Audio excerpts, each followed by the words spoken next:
ओम नमो नारायणाय। ओम नमो भगवते रामकृष्णाय। ओम अथ श्री विष्णु सहस्रनाम स्तोत्रम्। ओम शुक्लांबरधरं विष्णुं शशिवर्णं चतुर्भुजं प्रसन्नवदनं ध्यायेत् सर्वविघ्नोपशान्तये। व्यासं वसिष्ठनप्तारं शक्तेः पौत्रमकल्मषं पराशरात्मजं वन्दे शुकतातं तपोनिधिं। व्यासाय विष्णुरूपाय व्यासरूपाय विष्णवे नमो वै ब्रह्मनिधये वासिष्ठाय नमो नमः। अविकाराय शुद्धाय नित्याय परमात्मने सदैकरूपरूपाय विष्णवे सर्वजिष्णवे। यस्य स्मरणमात्रेण जन्मसंसार बन्धनात् विमुच्यते नमस्तस्मै विष्णवे प्रभविष्णवे। नमः समस्तभूतानां आदिभूताय भूभृते अनेकरूपरूपाय विष्णवे प्रभविष्णवे। ओम नमो विष्णवे प्रभविष्णवे। श्रीवैशम्पायन उवाच श्रुत्वा धर्मानशेषेण पावनानि च सर्वशः युधिष्ठिरः शान्तनवं पुनरेवाभ्यभाषत। श्रीयुधिष्ठिर उवाच किमेकं दैवतं लोके किं वाप्येकं परायणं स्तुवन्तः कं कमर्चन्तः प्राप्नुयुर्मानवा शुभं। को धर्मः सर्वधर्माणां भवतः परमो मतः किं जपन्मुच्यते जन्तुर्जन्म संसारबन्धनात्। श्रीभीष्म उवाच जगत्प्रभुं देवदेवम् अनन्तं पुरुषोत्तमं स्तुवन्नाम सहस्रेण पुरुषः सततोत्थितः तमेव चार्चयन्नित्यं भक्त्या पुरुषमव्ययं ध्यायन् स्तुवन्नमस्यंश्च यजमानस्तमेव च। अनादिनिधनं विष्णुं सर्वलोकमहेश्वरं लोकाध्यक्षं स्तुवन्नित्यं सर्वदुःखातिगो भवेत्।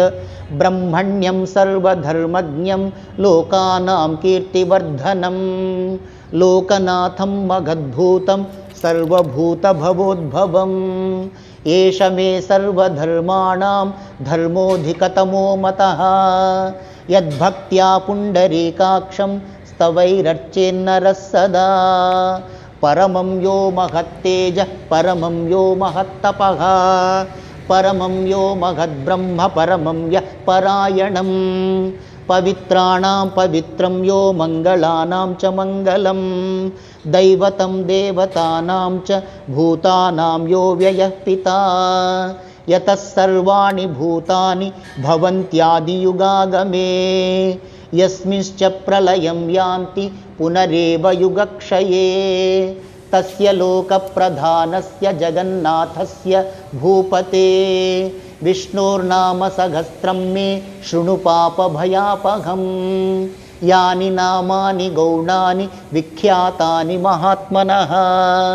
ऋषिभिः परिगीतानि तानि वक्ष्यामि भूतये। ऋषिर्नाम्नां सहस्रस्य वेदव्यासो महामुनिः छन्दोऽनुष्टुप् तथा देवो भगवान् देवकीसुतः अमृतांशोद्भवो बीजं शक्तिर्देवकीनन्दनः त्रिसामा हृदयं तस्य शान्त्यर्थे विनियुज्यते। विष्णुं जिष्णुं महाविष्णुं प्रभविष्णुं महेश्वरम् अनेकरूपदैत्यान्तं नमामि पुरुषोत्तमम्। अस्य श्रीविष्णोर्दिव्यसहस्रनामस्तोत्र महामन्त्रस्य श्रीवेदव्यासो भगवान् ऋषिः अनुष्टुप् श्रीमहाविष्णु परमात्मा श्रीमन्नारायणो देवता अमृतांशोद्भवो भानुरिति बीजं देवकीनन्दनस्रष्टेति शक्तिः उद्भवक्षोभणो देव इति परमो मन्त्रः शङ्खभृन्नन्दकी चक्रेति कीलकं शार्ङ्गधन्वा इत्यस्त्रं रथाङ्गपाणिरक्षोभ्य इति नेत्रं त्रिसामासामगः सामेति कवचम् आनन्दं परब्रह्मेति योनिः ऋतुः सुदर्शनः काल इति दिग्बन्धः श्रीविश्वरूप इति ध्यानं श्रीमहाविष्णुप्रीत्यर्थे सहस्रनामजपे विनियोगः ध्यानं क्षीरोदन्वत्प्रदेशे शुचिमणिविलसत्सैकते मौक्तिकानां मालाक्लुप्तासनस्थस्फटिकमणिनिभैर्मौक्तिकैर्मण्डिताङ्गः शुभ्रैरभ्रैरदभ्रैरुपरि विरचितैर्मुक्तपीयूषवर्षैः आनन्दीनः पुनीयात् हरिनलिनगदाशङ्खपाणिर्मुकुन्दः भूः पादौ यस्य नाभिर्वियदसुरनिलचन्द्रसूर्यौ च नेत्रे कर्णावाशा शिरोद्यौर्मुखमपि दहनो यस्य वास्तेयमब्धिः अन्तस्थं यस्य विश्वं सुरनरखगो भोगि गन्धर्व दैत्यैः चित्रं रम्यते तं त्रिभुवनवपुषं विष्णुमीशं नमामि। ॐ नमो भगवते वासुदेवाय। शान्ताकारं भुजगशयनं पद्मनाभं सुरेशं विश्वाधारं गगनसदृशं मेघवर्णं शुभांगं लक्ष्मीकान्तं कमलनयनं योगिहृद्यानगम्यं वन्दे विष्णुं भवभयहरं सर्वलोकैकनाथं मेघश्यामं पीतकौशेयवासं श्रीवत्साङ्कं कौस्तुभोद्भासिताङ्गं पुण्योपेतं पुण्डरीकायताक्षं विष्णुं वन्दे सर्वलोकैकनाथं नमः समस्तभूतानाम् आदिभूताय भूभृते अनेकरूपरूपाय विष्णवे प्रभविष्णवे सशङ्खचक्रं सकिरीटकुण्डलं सपीतवस्त्रं सरसीरुहेक्षणं सहारवक्षस्थलशोभिकौस्तुभं नमामि विष्णुं शिरसा चतुर्भुजं छायायां पारिजातस्य हेमसिंहासनोपरि आसीनमम्बुदश्यामम् आयताक्षमलङ्कृतं चन्द्राननं चतुर्बाहुं श्रीवत्साङ्कितवक्षसं रुक्मिणी सत्यभामाभ्यां सहितं कृष्णमाश्रये। हरिः ॐ। विश्वं विष्णुर्वषट्कारो भूतभव्यभवत्प्रभुः भूतकृद्भूतभृद्भावो भूतात्मा भूतभावनः पूतात्मा परमात्मा च मुक्तानां परमागतिः अव्ययः पुरुषः साक्षी क्षेत्रज्ञोऽक्षर एव च योगो योगविदां नेता प्रधानपुरुषेश्वरः नारसिंहवपुः श्रीमान् केशवः पुरुषोत्तमः सर्वशिवस्थाणुर्भूतादिर्निधिरव्ययः सम्भवो भावनो भर्ता प्रभव प्रभुरीश्वरः स्वयंभू शम्भुरादित्य पुष्कराक्षो महास्वनः अनादिनिधनो धाता विधाता धातुरुत्तमः अप्रमेयो ऋषिकेश पद्मनाभोमरप्रभुः विश्वकर्मा मनुस्त्वष्टा स्थविष्ठ स्थविरो ध्रुवः अग्राह्यः शाश्वतः कृष्णो लोहिताक्षप्रतर्दनः प्रभूतस्त्रिककुब्धाम पवित्रं मङ्गलं परम् ईशानः प्राणदः प्राणो ज्येष्ठ श्रेष्ठ प्रजापतिः हिरण्यगर्भो भूगर्भो माधवो मधुसूदनः ईश्वरो विक्रमे धन्वी मेधावी विक्रमक्रमः अनुत्तमो दुराधर्ष कृतज्ञः कृतिरात्मवान् सुरेशः शरणं शर्म विश्वरेता प्रजाभवः अघः संवत्सरो व्याल प्रत्ययः सर्वदर्शनः अजः सर्वेश्वरः सिद्ध सिद्धिः सर्वादिरच्युतः वृषाकपिरमेयात्मा सर्वयोगविनिस्तृतः వసుర్వసుమనా సత్యः సమాత్మా సంమితः సమః అమోఘ పుండరీకాక్షో వృషకర్మా వృషాకృతిః రుద్రో బహుశిరా బభ్రుర్విశ్వయోనిః శుచిశ్రవాః అమృతః శాశ్వతస్థాణుర్వరారోహో మహాతపాః సర్వగः సర్వవిద్భానుర్విశ్వక్సేనో జనార్దనః వేదో వేదవిదవ్యంగో వేదాంగో వేదవిత్కవిః లోకాధ్యక్షः సురాధ్యక్షో ధర్మాధ్యక్షः కృతాకృతః చతురాత్మా చతుర్వ్యూహ చతుర్దంష్ట్రశ్చతుర్భుజః భ్రాజిష్ణుర్భోజనం భోక్తా సహిష్ణుర్జగదాదిజః అనఘో విజయో జేత విశ్వయోనిః పునర్వసుః ఉపేంద్రో వామనః ప్రాంశుర్ అమోఘః శుచిరుజ్జితః అతీంద్రः సంగ్రహः సర్గో ధృతాత్మా నియమో యమః వేద్యో వైద్యः సదా యోగి వీరః మాధవో మధుః అతీంద్రియో మహామాయో మహోత్సాహో మహాబలః మహాబుద్ధిర్మహావీర్యో మహాశక్తిర్మహాద్యుతిః అనిర్దేశ్య వపుః శ్రీమాన్ అమేయాత్మా మహాదృధృక్ మహేశ్వాసో మహీభర్తా శ్రీనివాసः సతాం గతిః అనిరుద్ధः సురానందో గోవిందో గోవిదాంపతిః మరీచిర్దమనోహంస సుపర్ణో భుజగోత్తమః హిరణ్యనాభస్తుతపా పద్మనాభ ప్రజాపతిః అమృత్యుః సర్వదృక్సింహः సంధాతా సంధిమాన్ స్థిరః అజో దుర్మర్షణः శాస్తా విశ్రుతాత్మా సురారిః గురుర్గురుతమో ధామ సత్యः సత్యపరాక్రమః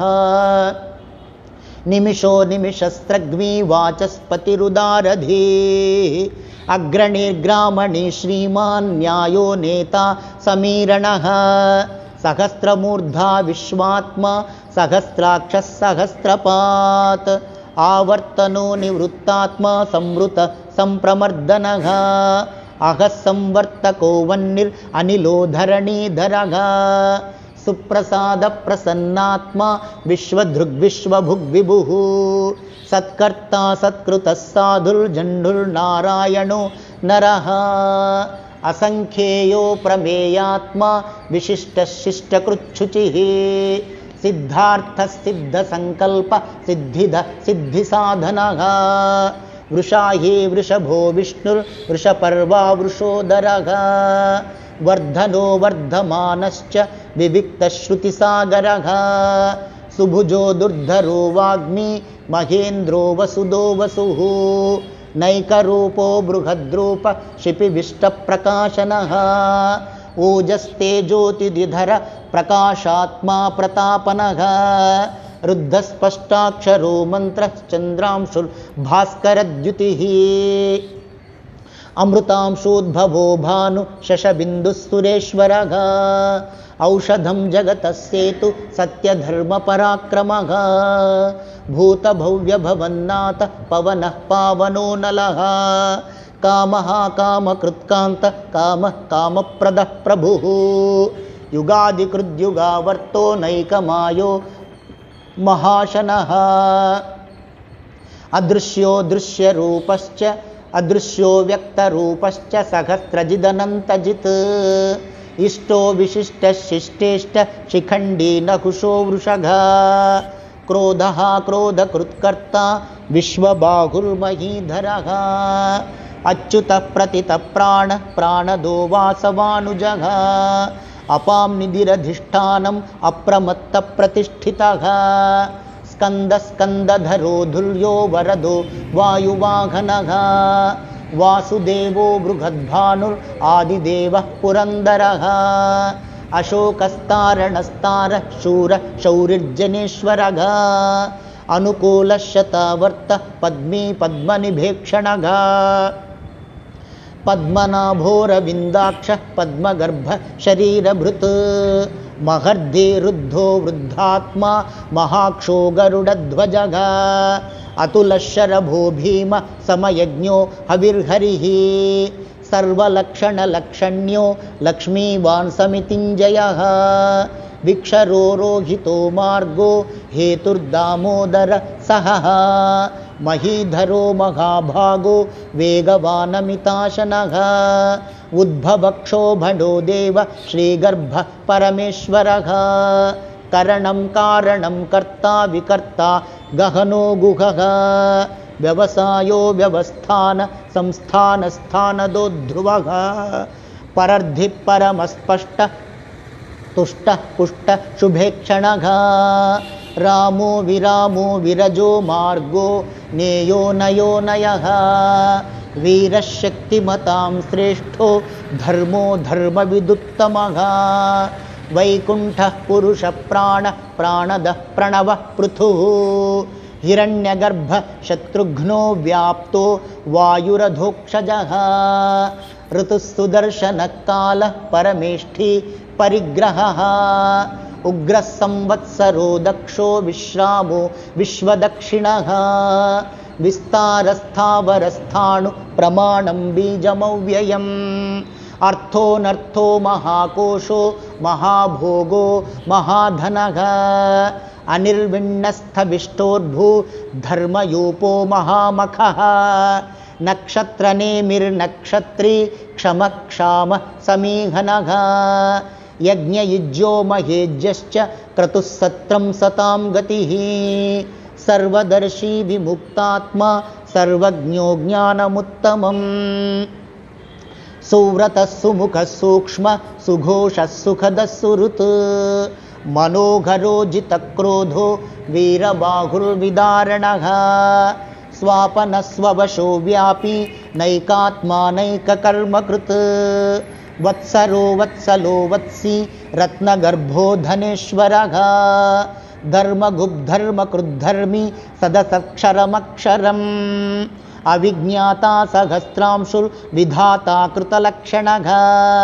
गभस्तिनेमिः सत्त्वस्थ सिंहो भूतमहेश्वरः आदिदेवो महादेवो देवेशो देवभृद्गुरुः उत्तरो गोपतिर्गोप्ता ज्ञानगम्यः पुरातनः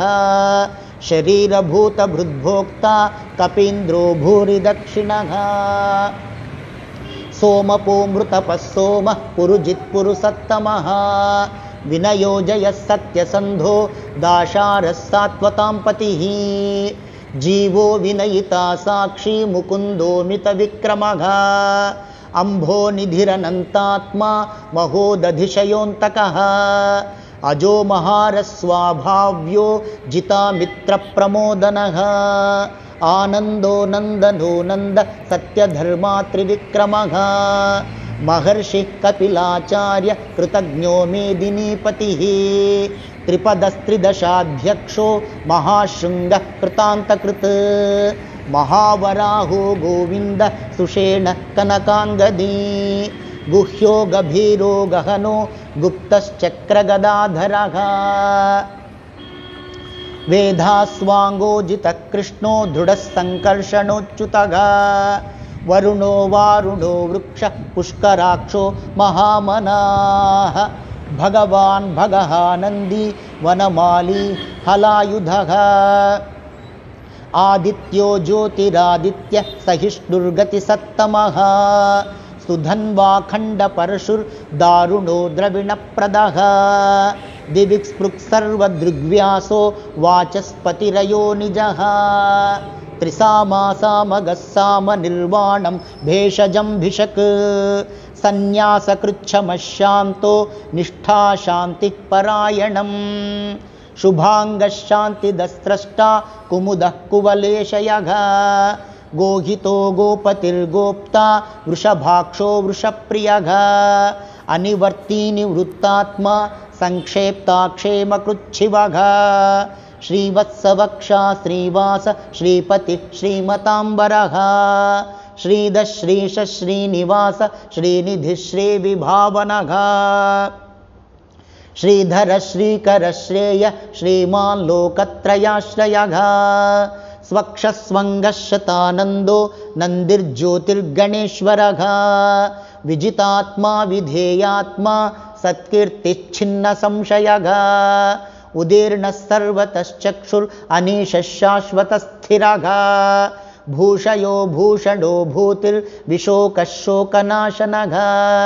అర్చిష్మానర్చితః కుంభో విశుద్ధాత్మా విశోధనః అనిరుద్ధో ప్రతిరతః ప్రద్యుమ్నో మిత విక్రమః కాలనేమి నిఘావీర శౌరిశూరజనేశ్వరః త్రిలోకాత్మా త్రిలోకేశ కేశవక్కేశిఘాగరిః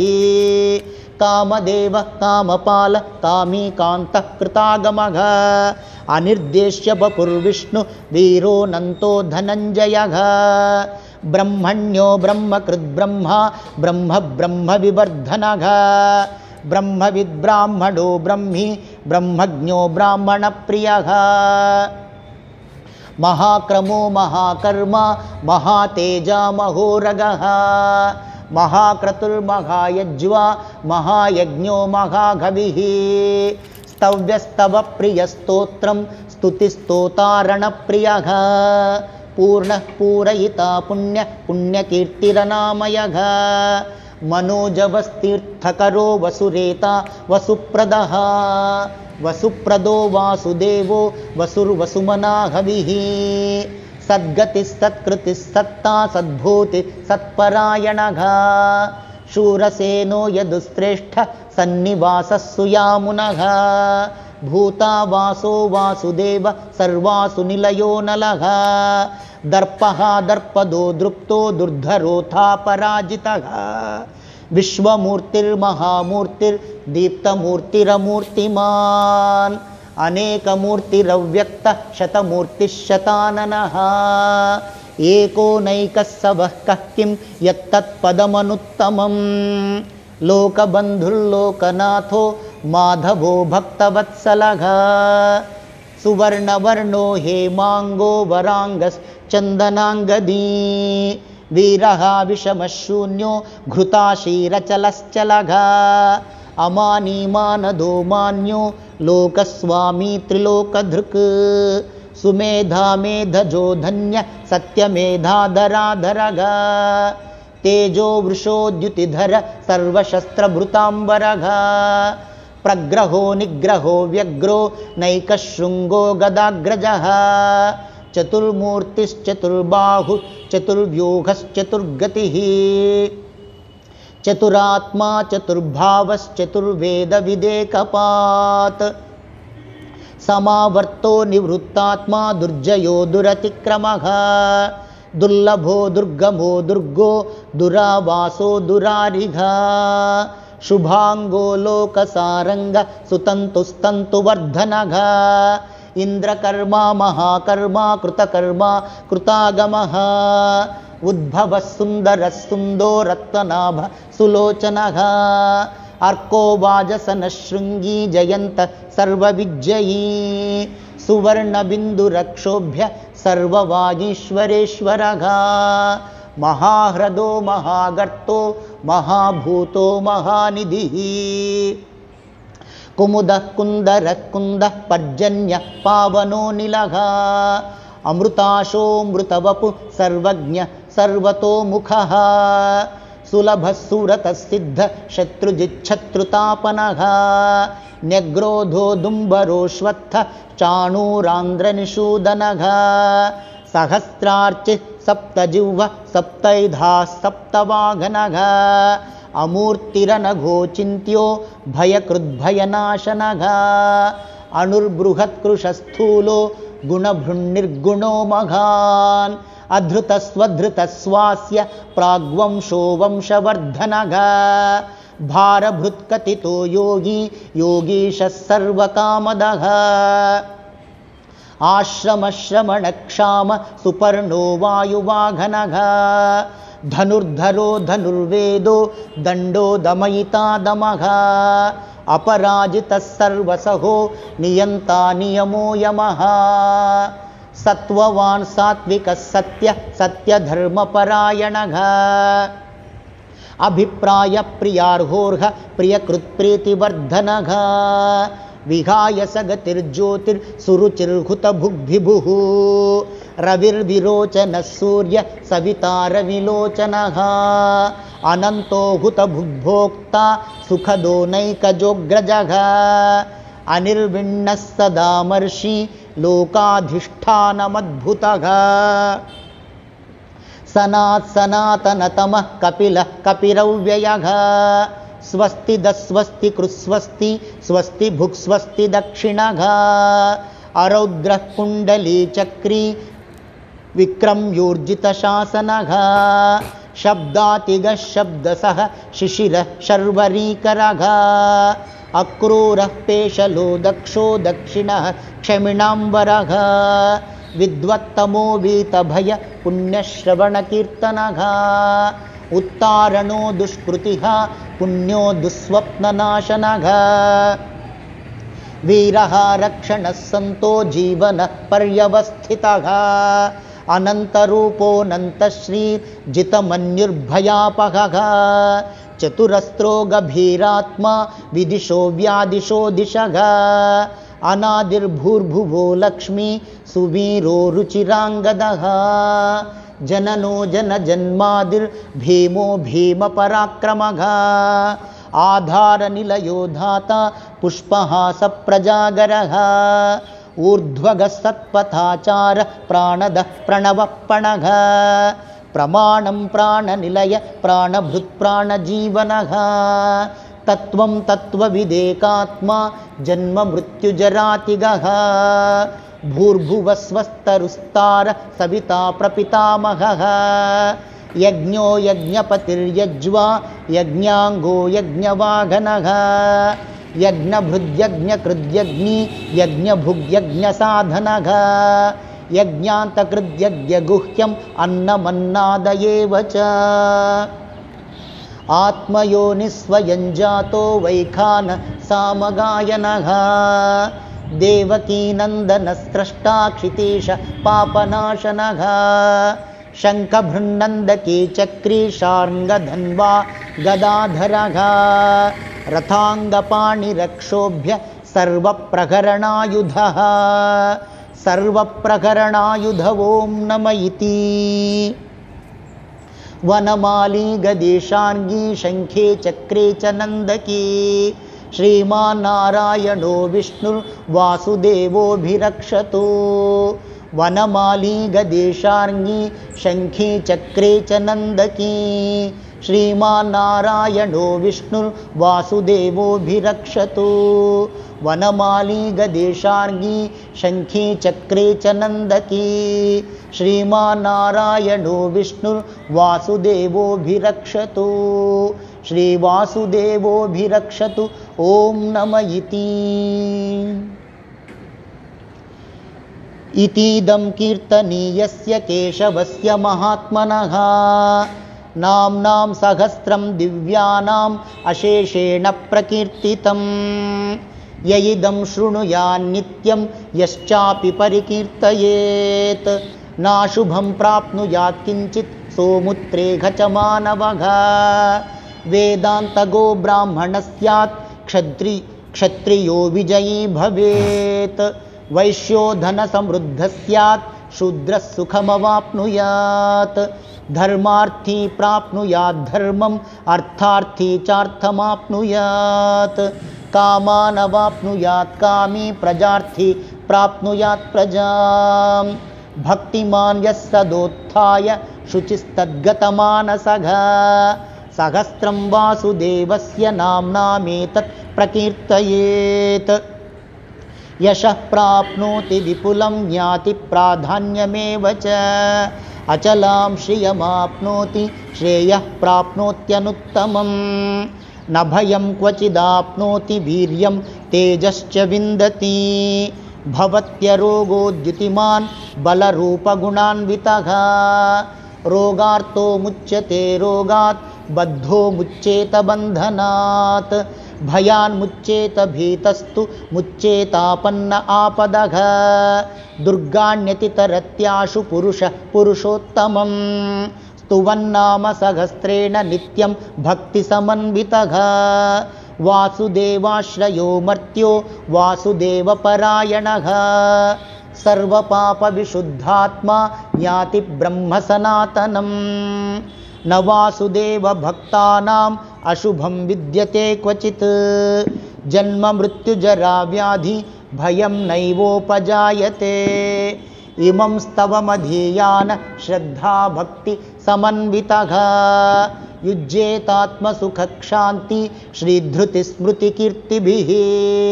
न क्रोधो न च मात्सर्यं न लोभो नाशुभा मतिः भवन्ति कृतपुण्यानां भक्तानां पुरुषोत्तमे द्यौस्तचन्द्रार्कनक्षत्राखं दिशो भूर्मघो दधिः वासुदेवस्य वीर्येण विधृतानि महात्मनः ससुरासुरगन्धर्वं सयक्षोरगराक्षसं जगद्वशे वर्ततेदं कृष्णस्य सचराचरम् इन्द्रियाणि मनोबुद्धि सत्वं तेजो बलं धृतिः वासुदेवात्मकान्याहु क्षेत्रं क्षेत्रज्ञ एव च सर्वागमानामाचार प्रथमं परिकल्पते आचार प्रभवो धर्मो धर्मस्य प्रभुरच्युतः ऋषयः पितरो देवा महाभूतानि धातवः जङ्गमाजङ्गमं चेदं जगन्नारायणोद्भवम् योगो ज्ञानं तथा सांख्यं विद्याशिल्पादिकर्म च वेदाशास्त्राणि विज्ञानम् एतत् सर्वं जनार्दनात् एको विष्णुर्महद्भूतं पृथग्भूतान्यनेकशः त्रीन् लोकान् व्याप्य भूतात्मा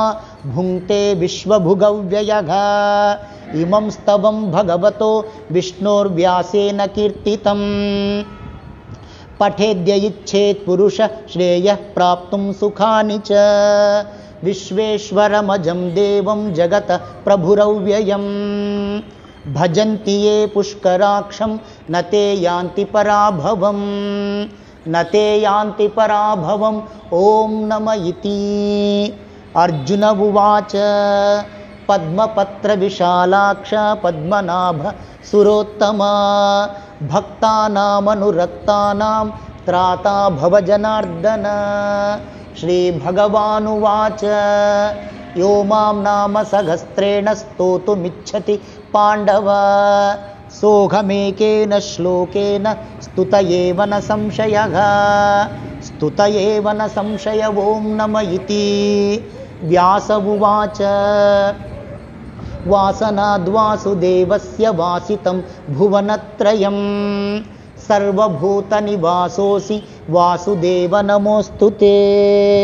श्रीवासुदेव नमोऽस्तु त ॐ नम इति पार्वत्युवाच केनोपायेन लघुना विष्णो नाम सहस्रकं पठ्यते पण्डितैर्नित्यं श्रोतुमिच्छाम्यहं प्रभो ईश्वर उवाच श्रीराम राम रामेति रमे रामे मनोरमे सहस्रनाम तत्तुल्यं रामनाम वरानने श्रीराम राम रामेति रमे रामे मनोरमे सहस्रनाम तत्तुल्यं रामनाम वरानने श्रीराम राम रामेति रमे रामे मनोरमे सहस्रनाम तत्तुल्यं रामनाम वरानने श्रीराम नाम वरानन ॐ नम इति ब्रह्मोवाच नमोऽस्त्वनन्ताय सहस्रमूर्तये सहस्रपादाक्षि शिरोरुबाघवे सहस्रनाम्ने पुरुषाय शाश्वते सहस्रकोटियुगधारिणे नमः सहस्रकोटियुगधारिणे नम ॐ नम इति संजय उवाच यत्र योगेश्वर कृष्णो यत्र पार्थो धनुर्धरः तत्र श्रीर्विजयो भूतिर्ध्रुवा नीतिर्मतिर्मम श्रीभगवानुवाच अनन्याश्चिन्तयन्तो मां ये जना पर्युपासते तेषां नित्याभियुक्तानां योगक्षेमं वहाम्यहम् परित्राणाय साधूनां विनाशाय च दुष्कृतां धर्म संस्थापनार्थाय संभवामि युगे युगे आर्ता विषण्णा शिथिलाश्च भीता घोरेषु च व्याधिषु वर्तमानाः संकीर्त्य नारायण शब्दमात्रं विमुक्तदुःखा सुखिनो भवन्ति कायेन वाचा मनसेन्द्रियैर्वा बुद्ध्यात्मना वा प्रकृते स्वभावात् करोमि यद्यत् सकलं परस्मै नारायणायेति समर्पयामि श्रीमन्नारायणायेति समर्पयामि ॐ नमः इति ॐ नारायणाय विद्महे वासुदेवाय धीमहि तन्नो विष्णु प्रचोदयात् हरिः ॐ इति श्रीमहाभारते शतसाहस्रिकायां संहितायां वैयासिक्याम् अनुशासनिकपर्वणि श्रीभीष्मयुधिष्ठिरसंवादे श्रीविष्णुसहस्रनामस्तोत्रं सम्पूर्णं हरिः ॐ तत्सत् सर्वं श्रीमहाविष्णु श्रीमन्नारायणार्पणमस्तु श्रीरामकृष्णार्पणमस्तु।